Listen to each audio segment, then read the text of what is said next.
ಮೊಟ್ಟಮೊದಲಾಗಿ ತಮ್ಮ ಮಾಧ್ಯಮದ ಮುಖಾಂತರ ನಾನು ಜಿಲ್ಲೆಯ ಜನತೆ ಭೀಮನಗರದ ಪರವಾಗಿ ಭೀಮನಗರದ 135ನೆಯ ಜಯಂತಿ ಆಚರಣೆ ಸಮಿತಿಯ ಎಲ್ಲ ಅಧ್ಯಕ್ಷರು ಮತ್ತು ಪದಾಧಿಕಾರಿಗಳ ಪರವಾಗಿ ನಾನು ಶುಭಾಶಯವನ್ನು ಕೋರುತ್ತೇನೆ.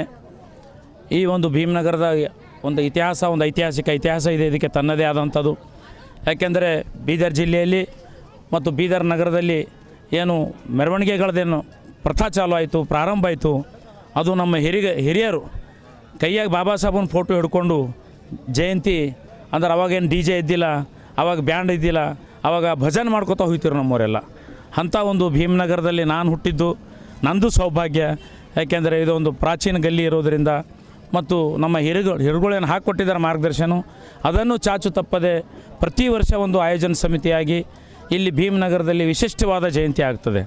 ಭೀಮನಗರದು ಹುಡುಗರು ಹೊಂಟಾರ, ಡ್ಯಾನ್ಸ್ ಹೊಂಟಾರ ಅಂದರೆ ಬೀದರ್ನ ಎಲ್ಲ ಓಣೆ ಹುಡುಗರು ಯಾವ್ದಾರ ಡಿ ಜೆ ಮುಂದೆ ಕುಡಿಬೇಕಂದ್ರೆ ಭೀಮನಗರ ಡಿ ಜೆ ಕಡೆ ಕಣ್ಣು ನೋಡ್ತಾರೆ.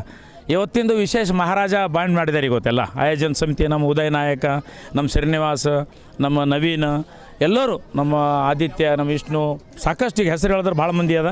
ಇವರೆಲ್ಲರ ಒಂದು ಏನು ಕಳೆದ ಒಂದು ತಿಂಗಳಿಂದ ಮತ್ತು ಇಲ್ಲಿ ಸತತವಾಗಿ ನಾನು ಸಣ್ಣಾಗಿದ್ದಾಗ ನನ್ನ ಹಿರುಗಳು ಸಮೇತ ಏನು ಅವತ್ತು ಆಟ ಆಡಿಸ್ತಿರು. ಆವತ್ತ ಏನು ಆಟ ಪಾಠಗಳು ಎಲ್ಲ ಥರದ ಆಟಗಳು ನಮ್ಮ ಭೀಮನಗರದಲ್ಲಿ ಪ್ರಾರಂಭ ಆಗಿದೆ. ಅಂದರೆ ಓನ್ಲಿ ಜಯಂತಿ ಜೊತೆಯಲ್ಲಿ ಮಕ್ಕಳಿಗೆ ವಿದ್ಯಾಭ್ಯಾಸದ ಜೊತೆ ಮತ್ತು ಆಟ ಪಾಠ ಸಾಂಸ್ಕೃತಿಕವಾಗಿ ಮಕ್ಕಳಿಗೆ ಈಗಾಗಲೇ ಎಲ್ಲ ಬಂದಂಥ ಅತಿಥಿಗಳಿಂದ ಅವರಿಗೆ ಸನ್ಮಾನ ಮಾಡಿ ಮತ್ತು ಇನ್ನೊಂದಕ್ಕಿಂತ ವಿಶೇಷ ಇಲ್ಲಿ ಪಕ್ಕದಲ್ಲಿ ಈ ನಮ್ಮದೇನು ಭೀಮನಗರ ಇದೆ, ಅಕ್ಕಪಕ್ಕದಲ್ಲಿ ಎಲ್ಲ ಓಣಿಯ ಮತ್ತು ಎಲ್ಲ ಸಮುದಾಯ ಜನರಿದ್ದಾರೆ. ಅವರು ಸಹ ಇಲ್ಲಿ ಭಾಗಿಯಾಗಿ ಇದಕ್ಕೆ ಬಾಬಾ ಸಾಹೇಬರ ಸಂವಿಧಾನದಂತೆ ಎಲ್ಲರೂ ಒಂದು ಅಂತ ಹೇಳ್ತಕ್ಕಂಥ ಭಾವನೆ ನನ್ನ ಭೀಮನಗರದ ಎಲ್ಲ ತಾಯಂದಿರು, ಹಿರಿಯರು, ಸೋದರರೇನು ನಡ್ಕೊಂಡು ಬಂದಾರೆ. ಅವರಿಗೆಲ್ಲ ಅಭಿನಂದಿಸ್ತೀನಿ. ಮತ್ತೊಮ್ಮೆ ನಮ್ಮ ಓಣಿಯಲ್ಲೇ ಬೀದರದ ಪ್ರತಿ ಓಣಿಯಲ್ಲಿ ಮತ್ತು ನಿಮ್ಮ ಮಾಧ್ಯಮದ ಮುಖಾಂತರ ನಾನು ಒಂದು ವಿಶೇಷ ಮನವಿ ಮಾಡೋಕ್ಕೆ ಇಚ್ಛಪಡ್ತೀನಿ.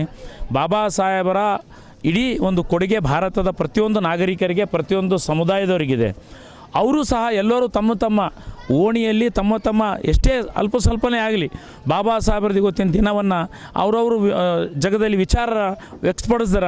ಈ ವಿಶ್ವಗುರು ಮಾಡೋಕ್ಕೇನು ಹೊರಟಿದಾರಲ್ಲ, ಬಾಬಾ ಸಾಹೇಬ್ರನ್ನ ಓದಿಕೊಂಡು ಬಾಬಾ ಸಾಹೇಬರ ಸಂವಿಧಾನವನ್ನು ಸಂಪೂರ್ಣ ಜಾರಿಗಾದರೆ ವಿಶ್ವಗುರು ಎಂದೋ ಆಗ್ತದೆ ನಮ್ಮ ಭಾರತ ಅಂತ ಹೇಳಿ ಇವತ್ತು ಮತ್ತೊಮ್ಮೆ ತಮ್ಮ ಮಾಧ್ಯಮದ ಮುಖಾಂತರ ನಾನು ಶುಭಾಶಯ ಕೋರುತ್ತೇನೆ. ಜೈ ಭೀಮ್, ಜೈ ಸಂವಿಧಾನ.